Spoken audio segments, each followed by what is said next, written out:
रहने वाले महलों की।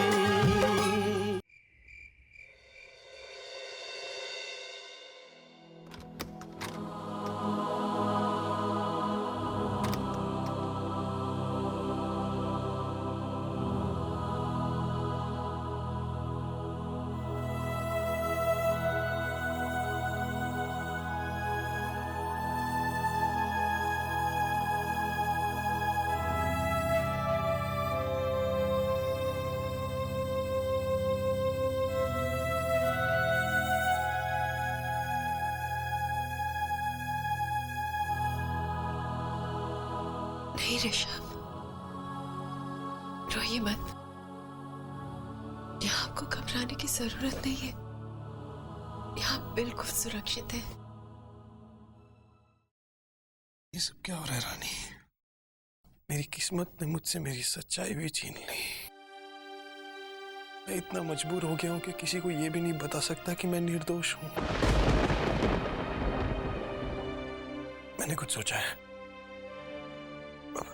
मैं और तुम यहां से चले जाएंगे कहीं दूर, ये सब कुछ छोड़ के, और बस यहाँ वापस कभी नहीं आएंगे। तुम चलो अपना सामान पैक करो। हाँ रानी, हमारे पास और कोई रास्ता नहीं है। मैंने देखा कि मेरी वजह से तुम्हारे साथ इस घर में कैसा सलूक हो रहा है। कामिनी भाभी किस तरह बदसलूकी कर रही है तुम्हारे साथ, और बेवजह तुम्हें जलील कर रही है। वो तो लड्डू को तुम्हारे हाथ से खाना तक नहीं खाने देती रानी। मैं नहीं देख सकता ये सब, बस और नहीं, और मैं नहीं जानता कि मेरे पीछे कितना कुछ होता होगा जिसे तुम अपनी हिम्मत से छुपा लेती हो, अपनी इस मुस्कुराहट से दबा लेती हो। लेकिन मुझसे और बर्दाश्त नहीं होता। मैं नहीं चाहता कि ये बात और आगे बढ़े। मैं किसी को नहीं मिलना चाहता। मैं ताऊजी, ताईजी, भैया किसी को कुछ साबित नहीं करना चाहता। हम लोग बस यहाँ से चले जाते हैं कहीं दूर, मैं और तुम, जहाँ मैं और तुम बस एक शांति की जिंदगी जी। क्या ये सब मेरा ऋषभ कह रहा है? वो ऋषभ जो जेल में रहकर भी ताऊ जी और ताई जी के बारे में सोचता है? वो ऋषभ जिसे अपने से ज्यादा कामिनी भाभी का ध्यान है कि उनकी क्या हालत हो रही होगी। ऋषभ, आप जिंदा है, सुरक्षित है, बस यही सोच सोचकर मैं यहाँ बहुत खुश हूँ। ऋषभ, जरा सोचिए, इस घर में रहकर, इस परिवार में रहकर ही हम असली कातिल का पता कर सकते हैं। और ऋषभ, आपको ताऊजी और ताई जी को ये साबित भी तो करना है कि आप बेगुनाह हैं। आप अभी भी उनके बेटे हैं। रानी, मैं इस घर में कैसे रहूंगा? मैं नहीं रह सकता यहाँ, और बाहर रह के कातिल का पता लगाना बहुत मुश्किल है। इतना वक्त लगेगा और कब, क्या, मुझे कुछ समझ में नहीं।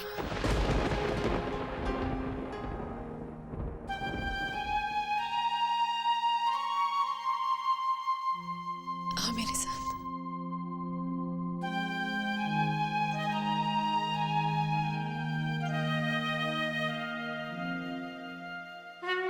राम राम जय राजा राम, राम राम जय सीता राम, राम राम जय राजा राम, राम राम। इन्हें देखिए ऋषभ, श्री राम जय सिया राम। ये वो राम जी हैं जिन्हें 14 साल का वनवास मिला था। इतने बड़े राजा होते हुए भी इन्होंने 14 साल जंगल में सन्यासियों जैसा जीवन व्यतीत किया था। भगवान होकर भी अगर ये अपने धर्म का पालन कर सकते हैं तो क्या हम इंसान नहीं कर सकते?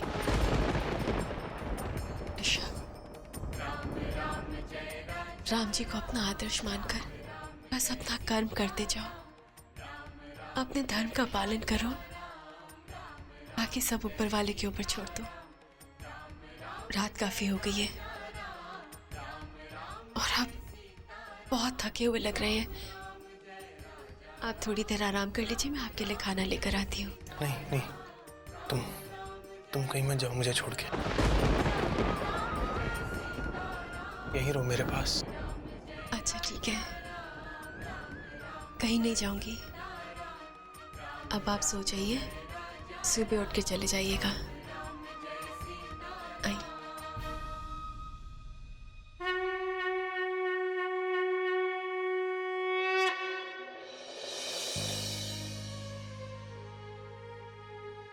कैसा निर्मम है जीवन, पतझड़ में बदला सावन, फिर भी वो जीत रही है हारों में। वो रहने वाली महलों की,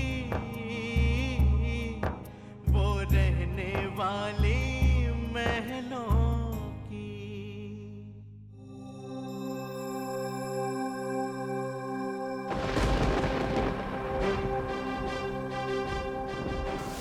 सबूत नहीं है, ये ऋषभ भैया की बेगुनाही है। ऋषभ अगर बेगुनाह साबित हो गया तो मैं गुनहगार साबित हो जाऊंगी। नहीं, मैं ऐसा नहीं होने दूंगी। मैं अपने गुनाह के हर निशाने मिटा दूंगी।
रानी मैं चलता हूँ। अपना ध्यान रखिएगा। भी अपना ख्याल रखना। हंसी, ऋषभ, राम जी,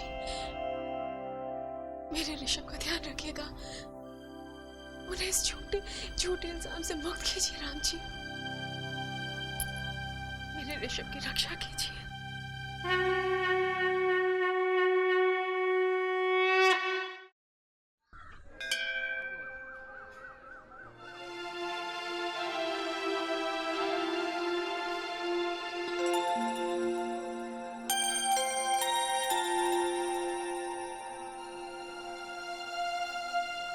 हे राम जी,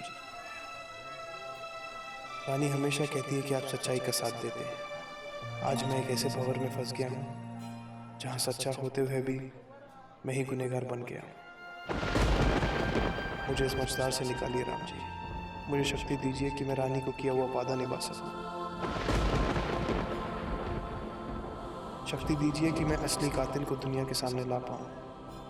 मुझ पर लगे इल्जाम की वजह से रानी को बहुत कुछ भुगतना पड़ता है। मैं रानी को इस दुख, इस जिल्लत से बाहर निकाल के ले जाना चाहता हूँ। मुझ पर कृपा कीजिए राम जी, कृपा कीजिए।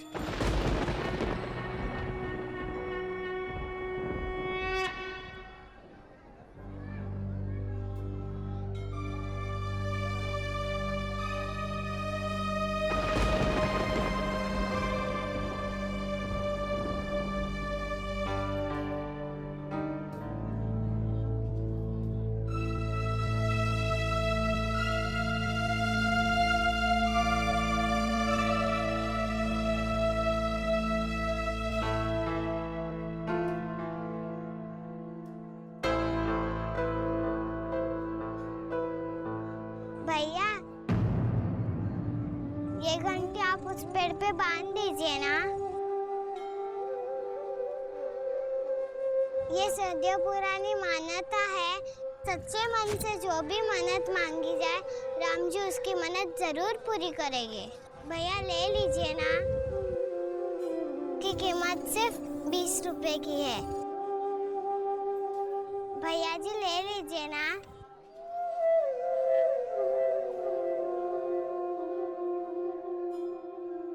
और एक बात, जब भी आपकी मन्नत पूरी हो जाए तभी और एक घंटी लगाना भूलिएगा मत।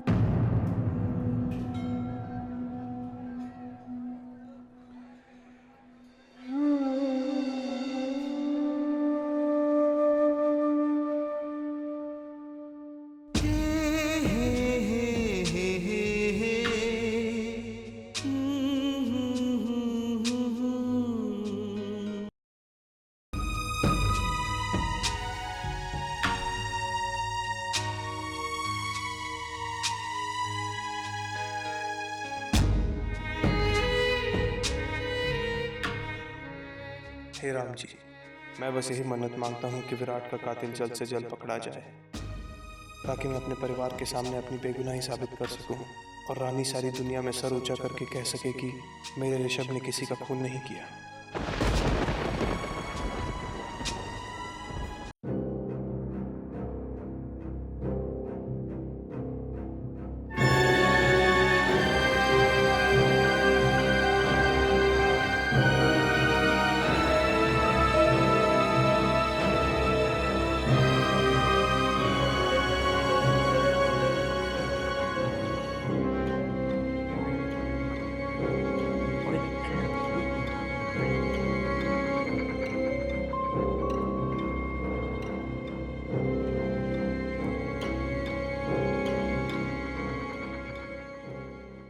जिसने हमारे पति की जान ली है ना, उसे मौत की सजा मिलनी चाहिए, मौत की सजा।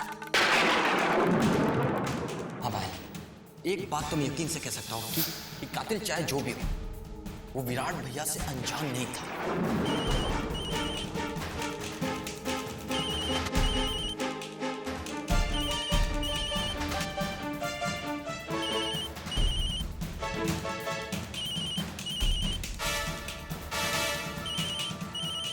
फातिमा भी का फोन।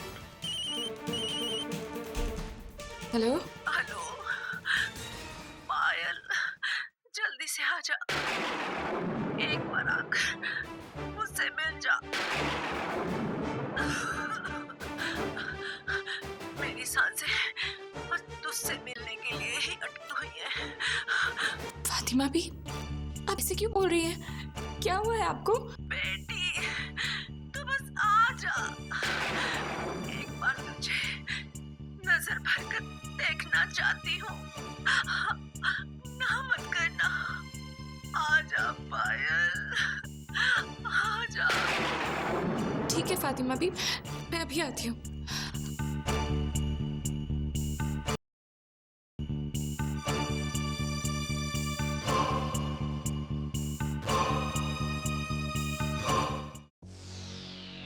फातिमा भी, फातिमा भी, ये क्या हो गया आपको?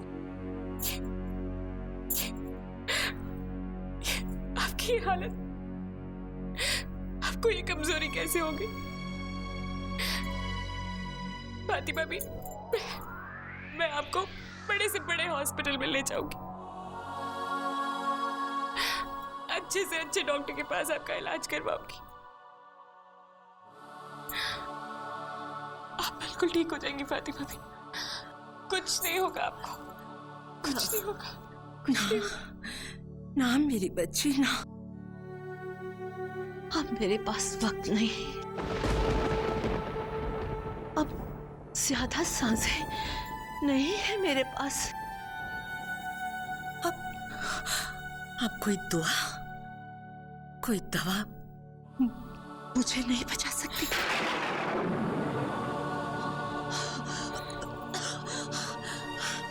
बस एक दिल में बोझ लिए जा रही हूँ। जिंदगी में जीते जी बहुत बुरे काम किए हैं मैंने, जिसके लिए तो सकी आग में जलना पड़ेगा। पायल, अपने पूरे कर्मों की सजा तो भुगतनी पड़ेगी ना। ना मेरी बच्ची, मेरे लिए अपने आंसू जाया मत कर। इस तरह से तड़प कर मरना तो मेरे पूरे कर्मों की सजा है।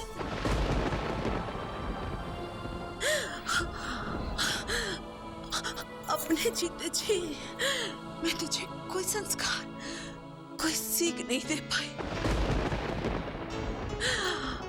लेकिन अब मैं जो तुझे सीख दे रही हूँ उसे मेरी विरासत समझना। पायल, तू बहुत उच्च नसीबों वाली है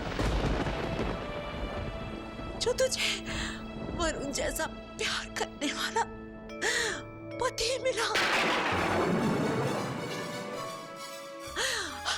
इतना प्यार करने वाला, इतना संस्कारी, इतना नामी परिवार ससुराल के रूप में मिला। सच कहूं, तुम्हारे दामन में सुख और खुशियों की इतनी अनमोल दौलत है जिसके सामने हीरे, मोती, जवाहरात, सोना, चांदी सब फीके हैं, सब फीके हैं। पायल, तुम्हें अपनी जिंदगी संवारने का पूरा मौका मिला है। मेरी बच्ची पायल, तो उस घर, उस परिवार को सच्चे दिल से अपना ले।